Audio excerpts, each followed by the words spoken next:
انس رضی اللہ تعالی عنہ، ان کے پاس ایک کپڑے کا دسترخوان تھا. جب یہ میلا ہو جاتا تو اس کو دھوتے نہیں تھے بلکہ آگ میں ڈال دیتے تھے. میل جل جاتی، صاف شفاف دسترخوان باہر آ جاتا. ایک دن کسی نے پوچھ لیا کہ اے انس رضی اللہ تعالیٰ عنہ، کپڑے کو تو آگ جلا دیتی ہے، اس کو کیوں نہیں جلا رہی؟ وہ کہنے لگے یہ سچی بات ہے، کپڑے کو آگ جلا دیتی ہے، لیکن جس کپڑے کو نسبت میرے آقا کے ساتھ ہوتی ہے اس کو نہیں جلاتی. کہنے لگے سرکار دو عالم نور مجسم صلی اللہ علیہ وسلم نے ایک مرتبہ اسی دسترخوان پر کھانا تناول فرمایا اور اس کے بعد اپنا دست اقدس اس کے ساتھ مس کر دیا.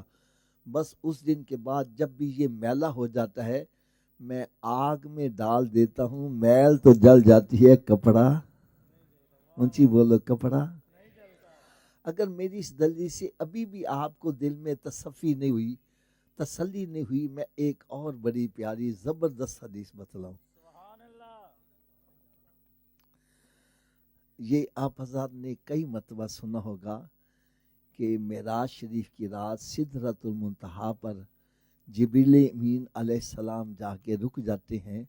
عرض کرتے ہیں یا رسول اللہ صلی اللہ علیہ وسلم، میں اگر تھوڑا سا بھی آگے چلا گیا تو اللہ تعالیٰ کے انوار و تجلیات سے میرے نورانی پر جل کے راکھ ہو جائیں گے.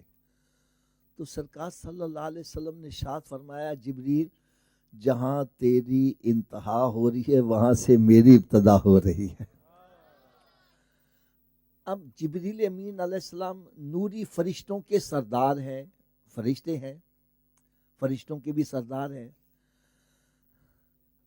جہاں پر جبریل امین علیہ السلام جا کے رک جاتے ہیں اور عرض کرتے ہیں میں آگے نہیں جا سکتا، اور سرکار صلی اللہ علیہ وسلم آگے تشریف لے گئے اور جلے نہیں، اس لیے تو ہم کہتے ہیں سب سے اعلیٰ و اولا، سب سے بالا والا، خلق سے اولیاء، اولیاء سے رسول، اور ہے سب رسولوں سے اعلیٰ. اچھا میری بات سنو، چلو یہ تو ہم نے تسلیم کر لیا کہ میرے آقا صلی اللہ علیہ وسلم کا نور جبریل کے نور سے بھی افضل اور اعلیٰ ہے. دلیل یہ ہے کہ سرکار صلی اللہ علیہ وسلم آگے تشریف لے گئے اور جلے نہیں. یار میں ہاتھ باندھ کر ایک بات کہوں گا، جو سرکار صلی اللہ علیہ وسلم نے لباس پہنا تھا وہ تو جل جانا چاہیے تھا. نہیں سمجھ لگی بات، لیکن وہ لباس بھی نہیں جلا.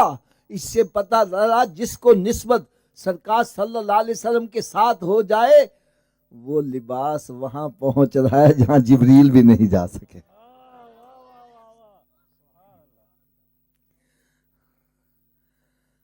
اب میں آپ کے سامنے چند ایک اشارے کروں گا، اللہ کرے یہ اشارے دل پہ چوٹ کر جائے، اور تھوڑا سا آپ حضرات اونچی آواز سے مجھے جواب دیجئے گا تاکہ میرے دل کو تسلی ہو جائے گی کہ آپ کو میری بات سمجھ آ رہی ہے. جس کپڑے کے ساتھ سرکار صلی اللہ علیہ وسلم کا دست اقدس تھوڑی دیر مس کر جائے، کیا میں نے کہا اس کو آگ، تھوڑا سا اونچی آواز سے بولا، پھر سنو میں پھر ریپیٹ کرنے لگا ہوں. جس کپڑے کے ساتھ میرے آقا صلی اللہ علیہ وسلم کا دست اقدس تھوڑی دیر مس کر جائے اس کو آگ نہیں جلاتی، تو جس ماں کے شکم میں سرکار 9 ماہ تک جلوہ فروز ہے اس ماں کی شان کا عالم کیا ہوگا.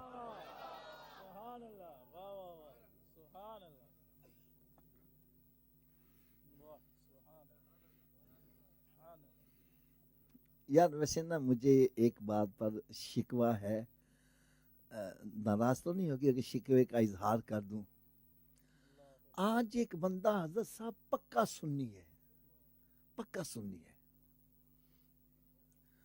وہ ہمارے والدین کو جہنمی کہہ دے. حالانکہ ہمیں کوئی پتہ نہیں، ہم میں سے کوئی بندہ دعویٰ نہیں کر سکتا میرے والدین جنتی ہیں کہ جہنم میں، کوئی نہیں کہہ سکتا. اس کے باوجود اگر کوئی امام ہمارے ماں باپ کو جہنمی کہے، ہم اس کے پیچھے نماز نہیں پڑھتے. یار کتنے افسوس کی بات ہے، جو سرکار کے والدین کو جہنمی کہہ رہا ہے اس کو تو اپنا امام مان رہا ہے. الحمدللہ اپنا عقیدہ ہے، ہمارے ماں باپ کی بخشش ہوگی تو سرکار کے صدقے سے ہی ہوگی. اب دوسرا اشارہ بھی تھوڑا سا دل تھام کے سننا. جس کپڑے کے ساتھ میرے آقا صلی اللہ علیہ وسلم کا دست اقدس تھوڑی دیر مس کر جائے اس کو آگ نہیں جلاتی. یار اسی دست اقدس پر تو سب صحابہ کرام نے بیعت کی ہے، ان کا مقام کیا ہوگا یار.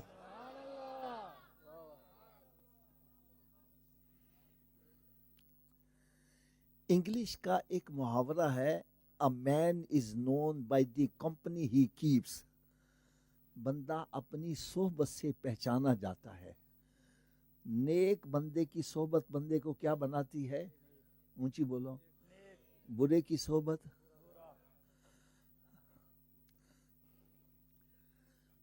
پہلے زمانے میں یہ جو کچھ بزرگ بیٹھے ہیں نا میری بات کی تصدیق کریں گے، جب ہم بچی کا یا بہن کا رشتہ کرنے لگتے تھے نا تو لڑکے کی تصدیق کرنے کے لیے کیا کرتے تھے؟ یہ بچے کے یار کیسے ہیں، اس کا اٹھنا بیٹھنا کن کے اندر ہے. نہیں سمجھ لگے. اگر بندہ برا ہوگا تو وہ بری سوسائٹی میں ہی بیٹھنے والا ہوگا. شیخ سعدی علیہ رحمہ جن کے بارے میں علماء کرام فرماتے ہیں دن سیاہ ہو سکتا ہے، شیخ سعدی کا قول غلط نہیں ہو سکتا. آپ فرماتے ہیں میں تمہارے دوستوں کو دیکھ کر بتلا سکتا ہوں تم کون ہو، تم کیسے ہو. تو جس کو صحبت اچھی مل جائے وہ بھی اچھا ہو جاتا ہے. یار جس کو صحبت امام الانبیاء کی ملے ان کا مقام کیا ہوگا. یار تھوڑا سا غور تو کرو یار، ہم کن کے خلاف گفتگو کر رہے ہیں.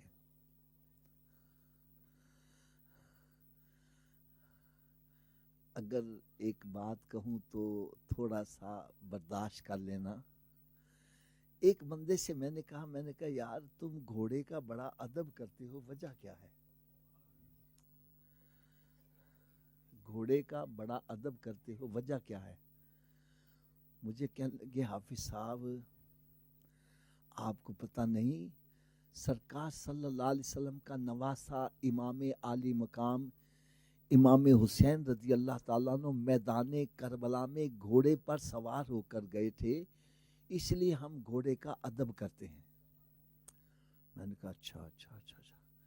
لیکن میں نے کہا یار جو آج تمہارے پاس گھوڑا ہے اس پہ تو میرے حسین کا بیٹھنا ثابت ہے. بات میری سمجھ آ رہی ہے نا؟ جو آج گھوڑا ہے اس پہ تو میرے حسین کا بیٹھنا ثابت ہے. کہنے لگا حافظ صاحب بات بالکل آپ نے سچی کی ہے. میں نے کہا اس کا ادب کیوں کرتے ہو؟ کہنے لگا جی اس کی نسل میں سے تو چلا آ رہا ہے. میں نے کہا یار جس گھوڑے پر سرکار صلی اللہ علیہ وسلم کا نواسا بیٹھ جائے اس کی نسل کا بھی ادب کرتے ہو، اور جن کے کندھوں پر سرکار بیٹھے اس صدیق کا ادب کیوں نہیں کر رہے یار؟ نعرہ تکبیر، نعرہ رسالت، نعرہ تحقیق، نعرہ حیدری. یار حقیقت کو ماشاء اللہ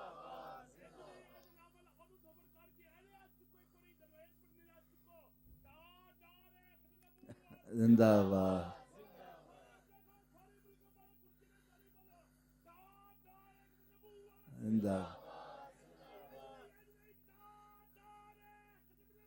زندہ باد. چلو یار نا حقیقت کو جھٹلایا نہ کرو یار. جب مکہ معظمہ فتح ہوا ہے اور مکہ معظمہ میں خانہ کعبے میں 360 بت رکھے ہوئے تھے، میرے آقا صلی اللہ علیہ وسلم نے فرمایا آج بتوں سے پاک کیا جائے گا. بت گرائے جا رہے ہیں. ایک بت بہت بڑا تھا، حضرت علی رضی اللہ تعالیٰ عنہ عرض کرتے ہیں یا رسول اللہ صلی اللہ علیہ وسلم آپ میرے کندھوں پر سوار ہو، اس کو توڑ دیں. سرکار نے فرمایا علی تو نبوت کا بوجھ نہیں اٹھا سکتا. یار تھوڑا سا خیال تو کرو یار. ادھر فرمایا تو نبوت کا بوجھ نہیں اٹھا سکتا اور ادھر صدیق کے کندھوں پر سوار ہے. یار ہم کیوں نہ کہیں افضل البشر بعد الانبیاء بالتحقیق صدیق اکبر رضی اللہ تعالی.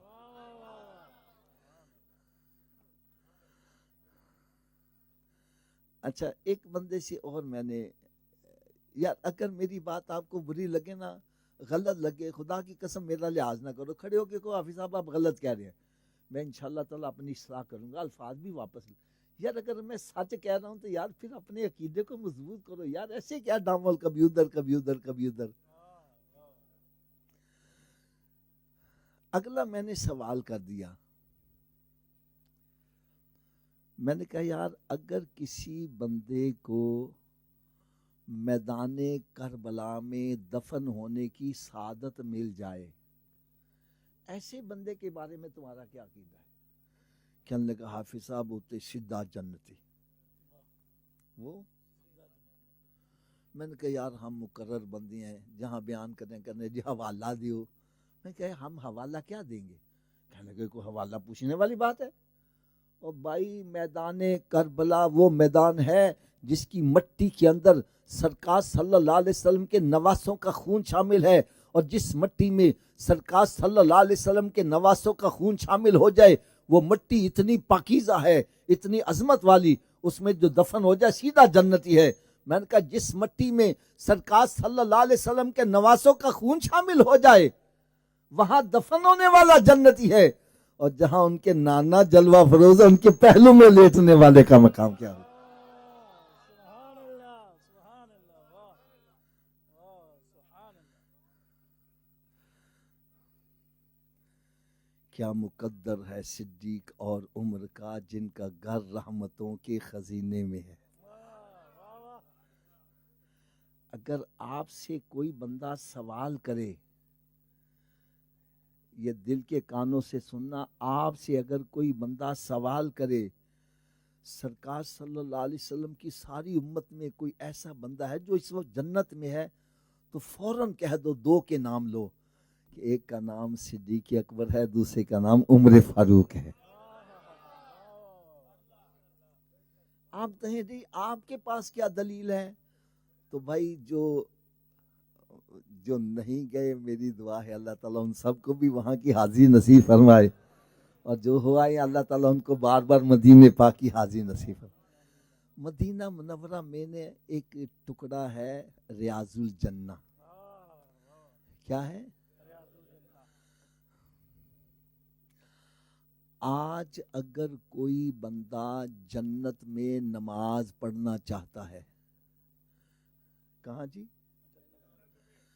تو وہاں نماز پڑھے ایسا ہے جیسے جنت میں نماز ادا کر رہا ہے. وہ ہے ہی جنت کا ٹکڑا. میں نے کہا یار یہ جنت کا ٹکڑا کیسے بن گیا؟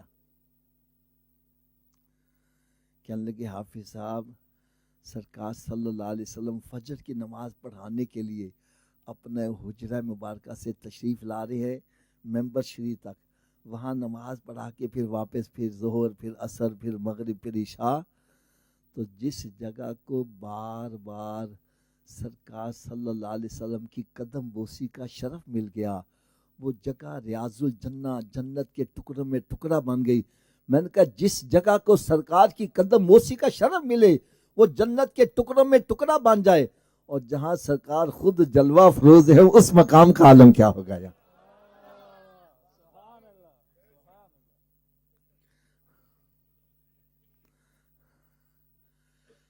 اچھا ایک بندہ مجھے کہنے لگا حافظ صاحب ہم صحابہ کرام کی عظمت کو مانتے ہیں، بڑے اچھے تھے، دین کی خاطر اپنا تن من دھن قربان کرنے کے لیے ہر وقت تیار رہتے تھے، ہم مانتے ہیں. لیکن جیسے سرکار صلی اللہ علیہ وسلم نے پردہ فرمایا، کوئی کرسی کے پیچھے پڑ گیا، کوئی ادھر ہو گیا، کوئی ادھر ہو گیا، ہے نا ایسی باتیں. میں نے کہا بھائی میں اس کے تجھے 2 جواب دوں گا. کتنے جواب؟ اونچی بولو. سننے کے لیے تیار ہو؟ یار یہاں جاؤ اپنا ایمان مضبوط کر کے جاؤ یار. یقین ہی ایمان ہے. اگر یقین میں پختگی نہیں ہے تو پھر بھٹکتے پھرو گے.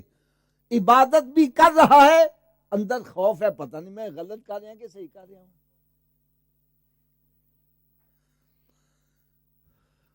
پہلا جواب سنو.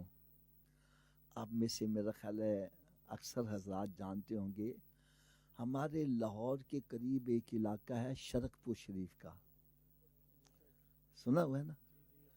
وہاں سرکار کے شیر آرام فرما رہے ہیں، میاں شیر محمد صاحب رحمت، بہت بڑے ولی کامل. آپ کے بارے میں ایک بڑا مشہور واقعہ ہے. آپ کا ایک مرید تھا، اس کی آنکھ کسی سکھ کی عورت سے لڑ گئی، شیطان نے غلبہ کیا. سکھ کی عورت نے کہا کہ میرا شوہر شہر جا رہا ہے 2 راتوں کے لیے، تو تم ایسے کرنا رات کو آ جانا. یہ بڑا خوش ہوا، تیار ہو کر جب اس کے گھر پہنچا تو دیکھا سکھ صحن میں ٹہل رہا ہے، کبھی ادھر جا رہا ہے کبھی ادھر جا رہا ہے. یہ ڈر کے واپس آ گیا.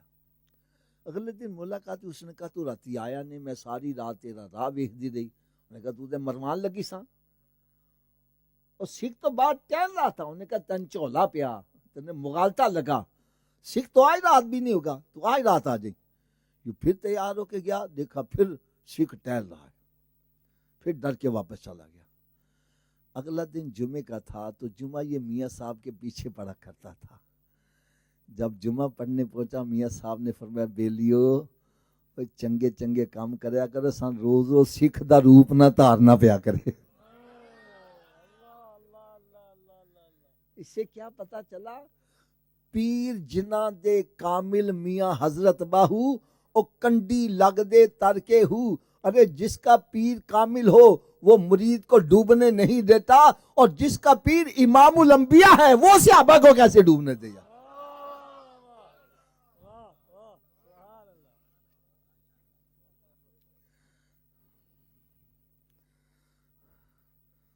دوسری دلیل بھی سننے کے لیے تیار ہو؟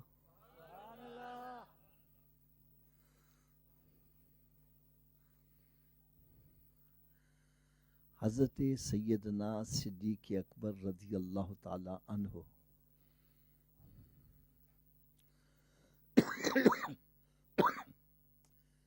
جب آپ کے وصال شریف کا وقت قریب آیا تو آپ نے اپنے ساتھیوں کو اکٹھا فرما لیا اور وصیت فرمائی. وصیت کیا فرمائی؟ فرمایا جب میرا انتقال ہو جائے تو مجھے غسل بھی دینا، کفن بھی پہنانا اور نماز جنازہ بھی پڑھنا، اور پھر میری چارپائی کو اٹھا کر سرکار صلی اللہ علیہ وسلم کے روضہ اقدس کے سامنے جا کر رکھ دینا، اور پھر عرض کرنا کہ یا رسول اللہ صلی اللہ علیہ وسلم آپ کا دوست صدیق آیا ہے. اگر سرکار صلی اللہ علیہ وسلم دروازہ کھول دیں تو مجھے سرکار صلی اللہ علیہ وسلم کے پہلو میں دفن کر دینا، اگر دروازہ نہ کھلے تو جنت البقیع میں مجھے دفن کر دینا. یار میں ایک بات کر گیا ہوں، آپ نے توجہ نہیں دیا. توجہ دی ہوتی خدا کی قسم آپ کا ایمان بڑا تازہ ہوتا. کسی صحابی نے اعتراض نہیں کیا صدیق تم کیا کہہ رہے ہو؟ سرکار صلی اللہ علیہ وسلم کو پردہ فرمائے اتنا عرصہ ہو گیا، وہ مت و مٹی کے نیچے دفن ہے، وہ دروازہ کیسے کھول سکتے ہیں؟ ارے کسی صحابی نے اعتراض نہیں کیا. اس سے پتا چلا سب صحابہ کرام کا عقیدہ ہمارا نبی زندہ ہے.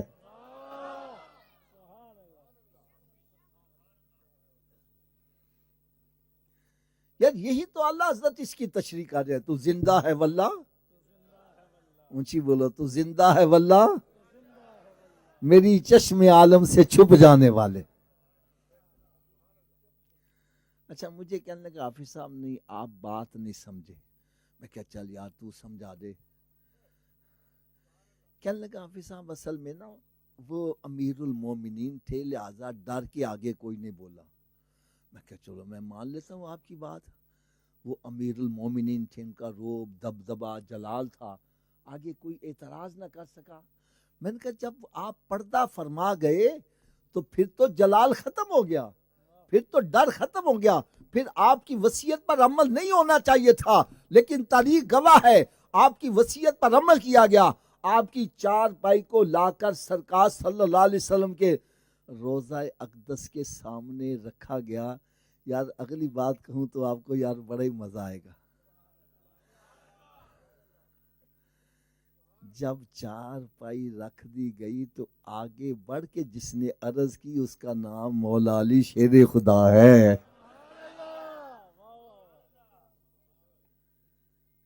تو کیسا درس دے رہا ہے یار، اور ادھر دیکھو وہ کیا رہا ہے۔ حضرت مولا علی شیر خدا رضی اللہ عنہ خود آگے بڑھ کر درود و سلام کے گجرے نشاور کر کے عرض کرتے ہیں، یا رسول اللہ صلی اللہ علیہ وسلم آپ کا دوست صدیق آیا ہے۔ کون آیا ہے؟ میرے آقا صلی اللہ علیہ وسلم نے دروازہ بھی کھول دیا اور مزار پر انوار سے آواز آئی، اوصل الحبیب الی الحبیب، کہ دوست کو دوست کے ساتھ لٹا دو۔ میں نے کہا صدیق تو وہ ہے جس کے پردہ کرنے کے بعد بھی سرکار نے ان کو اپنا دوست ہی قرار دیا ہے۔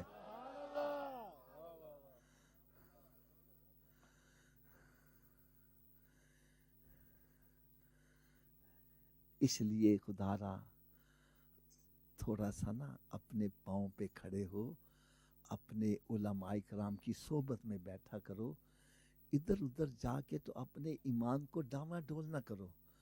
الحمدللہ ثم الحمدللہ، ہم صحابہ کرام کا بھی ادب کرتے ہیں، اہل بیت اطہار کا بھی ادب کرتے ہیں، اور کیوں کرتے ہیں بھائی؟ ان سب کو فیض ملا ہے میرے آقا سے ہی ملا ہے، تو لہٰذا ہم سب کا ادب و احترام کرتے ہیں۔ ان کا تو مقام اتنا بلند ہے۔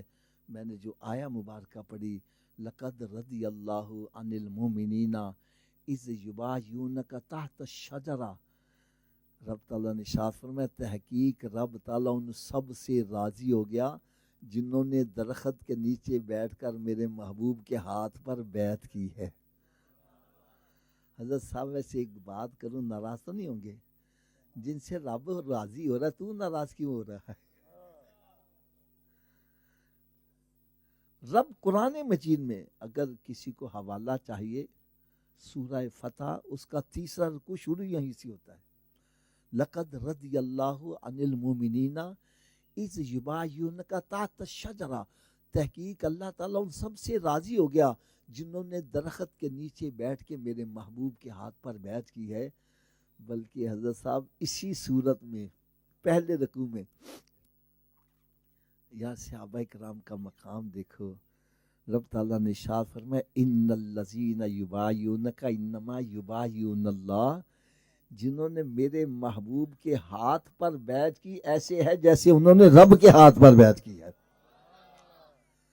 اور 11واں پارے کا دوسرا رکوع ہے، رب تعالیٰ ارشاد فرمائے والسابقون الاولون من المہاجرین والانصار والذین تبعهم بإحسان رضی اللہ عنہ ورضوا عنہ، فرمایا جو ایمان لانے میں سبقت لے گئے، جو بات میں ایمان لائے، ان کا مقام اللہ تعالیٰ کے ہاں اتنا بلند ہے، اتنا بلند ہے کہ فرمایا جو ان کے نقشے قدم پر بھی چلے گا اللہ تعالیٰ ان کو بھی جنت عطا فرمائے گا۔ یا جن کے نقشے قدم پر چلنے سے جنت ملتی ہے، ان کا اپنا مقام کتنا بلند ہے۔